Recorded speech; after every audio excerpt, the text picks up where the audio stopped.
Assalamualaikum warahmatullahi wabarakatuh. Perkenalkan, nama saya Cecilia Nanda Putri dengan NIM 19102060005.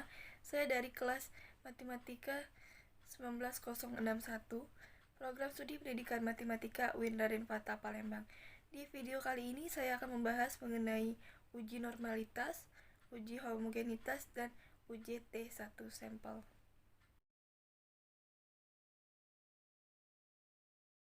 Nah, di sini kita akan memulai perhitungan mengenai uji normalitas Kolmogorov-Smirnov. Nah, di sini langkah pertama yang kita akan lakukan itu menguruskan data dari yang terkecil sehingga yang terbesar. Di sini saya akan mengcopy dulu ya. Copy paste dulu. Biar copy. Di sini lebih ya tebalnya. Oke. Nah, di sini kita akan mengurutkannya. Nah, kita urutkan. Kita blok, kita klik kanan, kita short small to large. Nah, oke kan. Nah, di sini sudah ada data ya. Nah, di sini kita akan agar lebih singkat ya, kita akan data. Ini kan ada 10, 12-nya, terus 13, 15, 20, 23, 25, 26, 27, 28, 30, 30, 32, 33, 35, 37, 40, 40, sudah 40, 42, 45, 42, 43, 44, 45, 50, 55. Oke, ini kita border dulu ya. Nah, ini untuk FI. Nah, kita akan lanjut untuk mencari frekuensinya. Kita akan menggunakan rumus countif. Kita blok data. Sudah kita urut tadi. Blok, terus kita koma. Ini sesuai dengan Microsoft masing-masing ya teman-teman. Sini Microsoft yang saya punya ini menggunakan tanda koma, bukan titik koma. Kita koma, kita klik XI-nya, tutup kurung, enter. Nah, sini kita langsung drag aja. Nah, di sini untuk memastikan apakah frekuensi kita memang jumlahnya benar atau tidak, itu kita jumlahkan saja dengan rumus sama dengan sum. Kita blok dari atas, kita enter. Nah, sini udah 35 ya teman-teman, sama seperti jumlah data yang kita punya. Nah, di sini kita akan masuk langsung ke frekuensi kumulatif. Nah, untuk perhitungan frekuensi kumulatifnya kita sama dengan ini, frekuensi pertamanya tetap ya teman-teman ya. Nah, di sini kita langsung F6, kita enter. Untuk frekuensi selanjutnya itu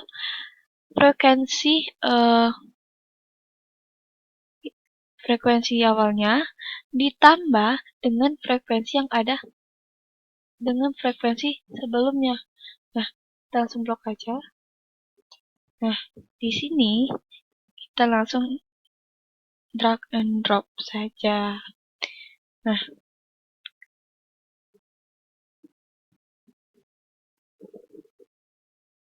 untuk fs-nya sendiri kita sama dengan itu, kita frekuensi kumulatifnya kita bagi kita bagi dengan jumlah frekuensi. Nah, N atau N ya. Di sini karena N-nya ini tetap, kita pencet tombol F4 sampai dia muncul dolar seperti ini. Kita enter. Nah, sini udah muncul ya teman-teman ya. Sini kita langsung drag and drop saja. Nah, di sini sudah muncul ya. Nah, ini kita highlight saja ya teman-teman. Nah, untuk mencari Z-nya sendiri kita memerlukan X bar atau min dan simpangan baku. Nah, di sini rumus untuk mencari Z ini XI dikurang X bar dibagi dengan S. S ini simpangan baku ya, teman-teman. Nah, di sini kita akan mencari dulu min-nya sama dengan rumusnya average. Nah, di sini kita blok saja data yang kita cari ya. Kita enter. Nah, sini sudah ada min-nya yaitu 30,6. Untuk simpangan bakunya sendiri kita menggunakan stdef. Nah, stdef sama kita drag and drop lagi. Oke, kita enter. Nah, di sini sudah ada 11,41001. Nah, di sini kita langsung saja masukkan rumusnya karena sudah didapat X bar dan S-nya tadi. Kita ini dalam kurung dulu ya, teman-teman ya. X-nya yang ini ya, XI dikurang X bar. Nah, karena X barnya ini tetap ya, jadi kita harus mengloknya dulu dengan F4. Nah, sampai muncul dolar seperti ini. Tutup kurung. Terus kita bagi dengan S. Sama seperti X bar tadi, kita F4 lagi karena tetap. Nah, baru kita enterkan. Nah, di sini sudah didapat. Kita drag saja, drag and drop. Nah, di sini kita ke FT. Nah, FT ini bisa dengan dua cara, yaitu bisa dengan cara melihat tabel distribusi normal ini, atau juga bisa dengan cara Excel. Nah, untuk cara Excel sendiri kita akan menggunakan, nah di sini kita akan menggunakan rumus Excel normdis. Nah, kita langsung saja ya.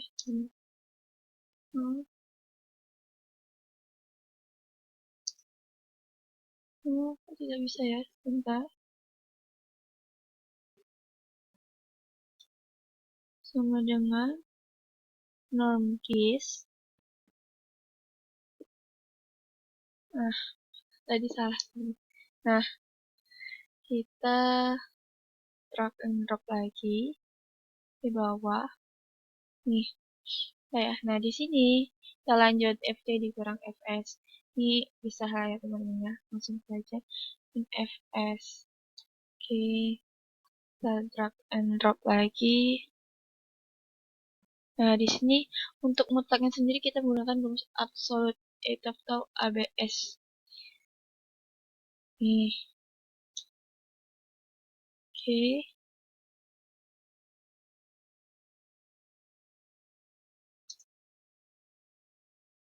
Kita drop lagi. Nah, sini sudah selesai ya. Ini kita tambahkan dulu ya, biar enak aja dilihat dulu. Nah, sini sudah selesai untuk tabelnya. Kita akan lanjut ke langkah berikutnya. Nah, selanjutnya kita akan mencari D. Nah, di sini D kita akan max. Nah, max. Kita blok datanya dari atas sampai bawah. Nih. Nah, untuk K-nya ini kita akan melihat tabel Kolmogorov-Smirnov. Nah, karena di sini nilainya itu 5% ya, alfanya 5%. Kita cari saja di Google langsung tabel nilai uji Kolmogorov-Smirnov. Nah, sini kita akan menggunakan yang alfanya 0,05 karena tadi 5% ya teman. Di sini data yang kita punya tadi kan jumlahnya 35. Jadi yang kita dapat itu 0,224. Oke, langsung kita ketik saja ya. 0,224. Oke. Nah, kita akan masuk ke hipotesa nih teman-teman, atau kesimpulan akhir. Nah, di perhitungan uji normalitas ini ada dua kemungkinan. Jika nilai FT kurang FS-nya terbesar, kurang dari nilai tabel Kolmogorov-Smirnov, maka HO diterima dan HA ditolak. Nah, ini kesimpulannya. Berarti populasinya itu berdistribusi normal. Nah, jika kemungkinan yang kedua, yaitu lebih besar dari nilai tabel Kolmogorov-Smirnov, maka HO ditolak dan HA diterima. Dan ini berarti populasinya tidak berdistribusi tidak normal. Nah, di sini karena D ini sama saja dengan HO ya, teman-teman. HO yaitu 0,109 sekian-sekian itu kurang dari K atau HA yaitu 0,224, maka berarti populasi berat badan anak-anak panti asuhan berdistribusi normal. Nah, itulah kesimpulannya.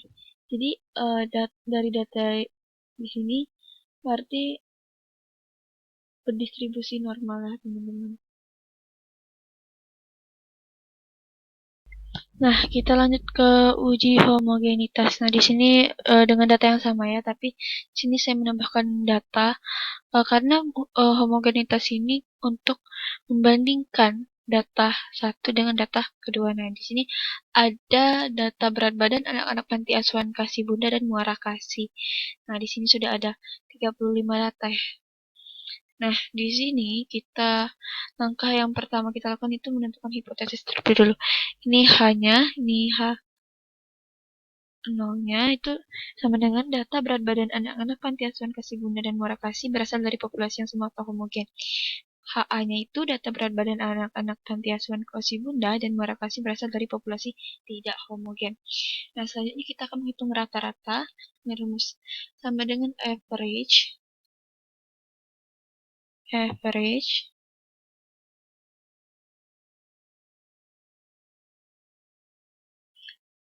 ini kita blok terlebih dahulu yang Kasih Bunda ya, teman-teman. Kita blok, enter. Nah, di sini kolomnya kita pindahkan dulu ya, agar terlihat rapi. Kita cut dulu dari kolom sini ya. Sini kita besarkan. Nah, sini sama ya, sama dengan average. Kita blok yang Muara Kasih. Nih, 21,97. Nah, di sini standar deviasinya kita pakai STDEV. Kita blok lagi. Enter. Ini yang sama ya, STDEV.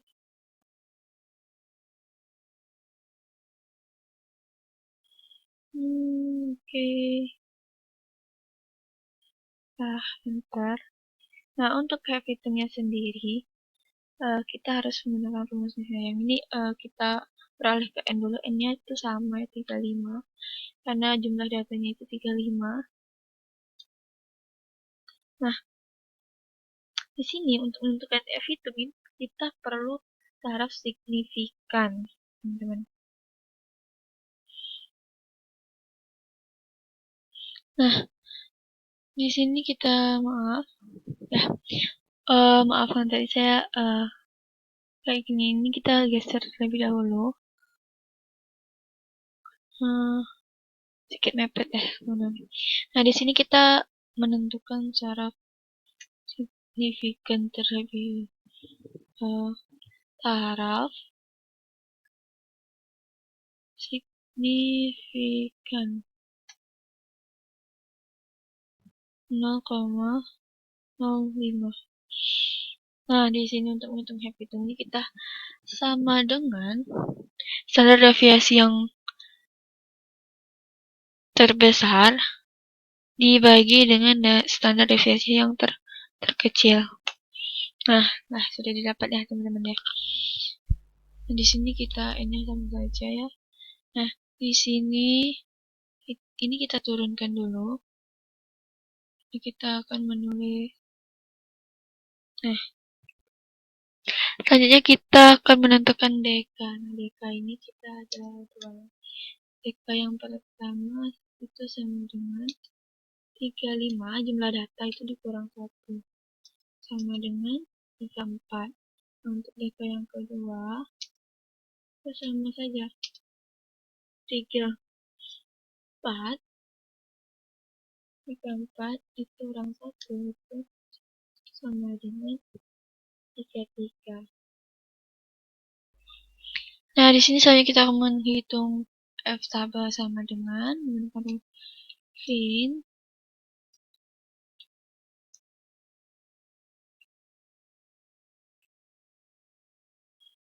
tidak ini muncul teman-teman.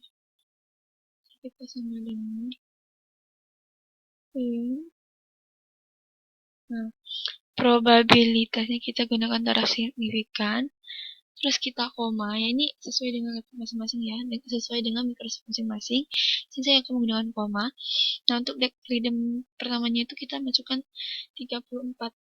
Nah, selanjutnya masukkan deck yang kedua itu 33. Itu kurung ke enternya. Jadi hasilnya 1,78 sekian.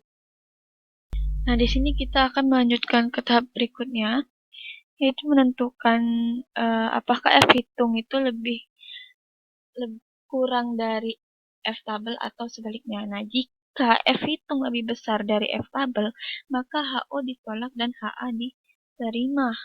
Nah, di sini kita lihat sebentar. Di sini kita lihat terlebih dahulu.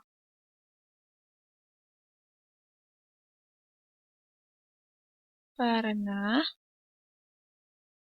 F hitung, kita lihat nih, F hitungnya itu lebih kecil atau lebih besar. Nah, jika karena di sini F hitungnya lebih kecil, nah, karena F hitung kurang dari F tabel,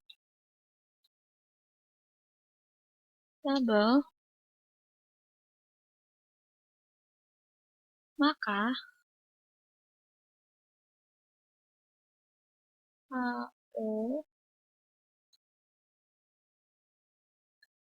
HO diterima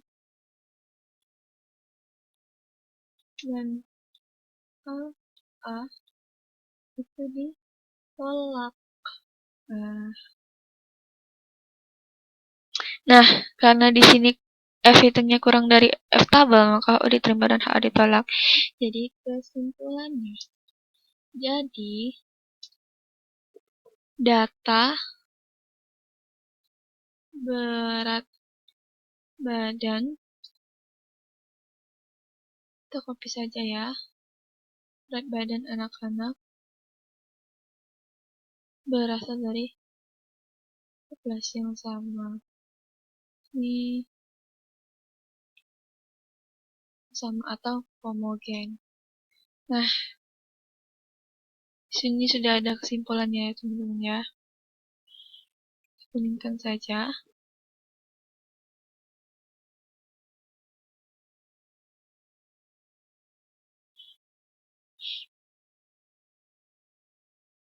Baik, nah di sini kita akan no border dan fill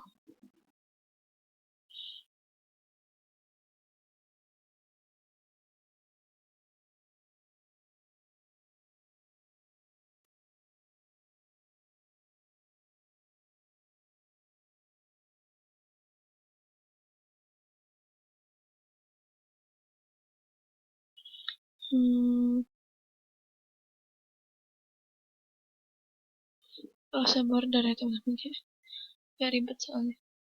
Lihat nih. Nah, di sini kita no fill ya, agar terlihat lebih rapi.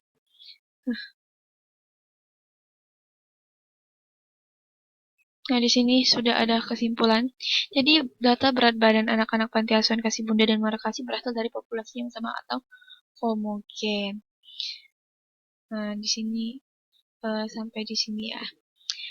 Kita akan lanjut dengan uji T1 sampel.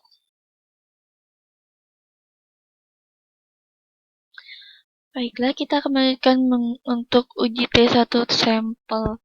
Nah, di sini sudah ada data seperti yang di video sebelumnya, korelasi dan regresi itu saya menggunakan data yang sama di sini. Nah, berikut data berat badan anak-anak panti asuhan Kasih Bunda. Nah, di sini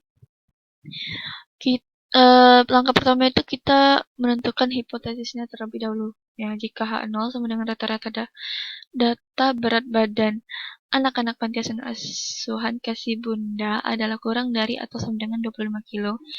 HA-nya itu sama dengan rata-rata data berat badan anak-anak panti asuhan Kasih Bunda adalah lebih dari 25 kilo.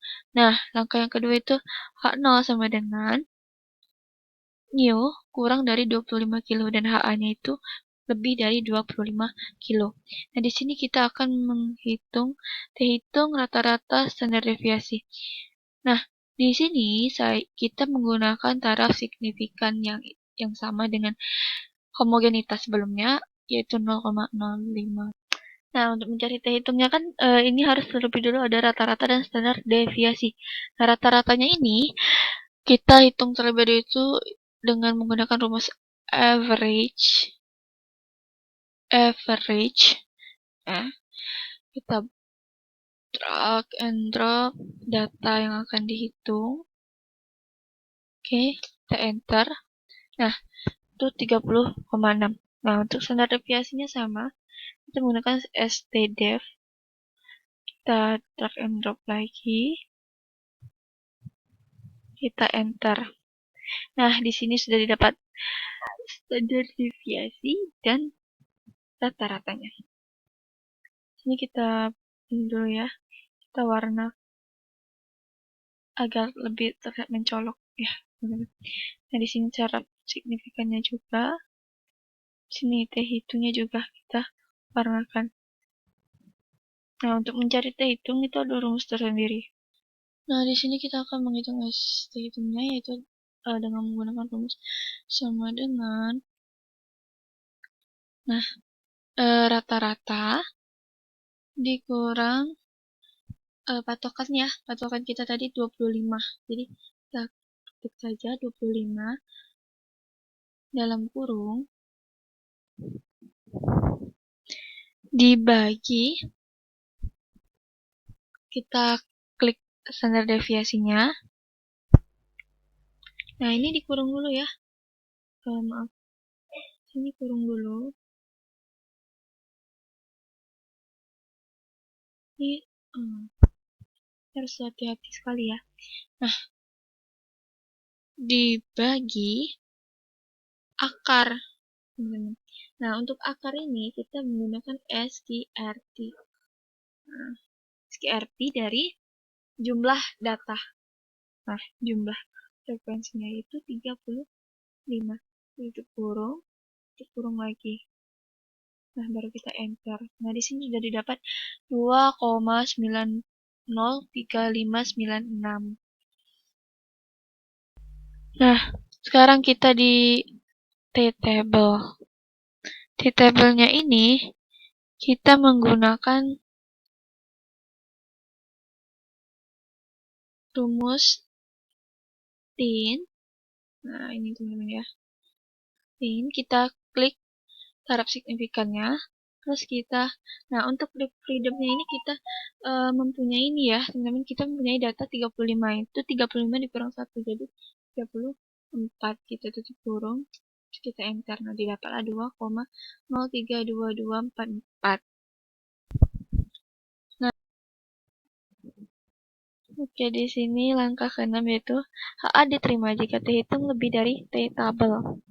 Nah, di sini kita lihat ya T hitungnya 2,90 sekian itu lebih besar dari T tabel.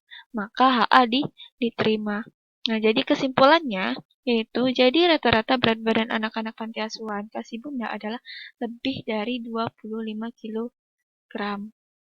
Nah, sekian dulu video saya kali ini. Apabila ada salah-salah kata dan kesalahan ketik, saya mohon maaf. Nah, saya akhiri. Wassalamualaikum warahmatullahi wabarakatuh.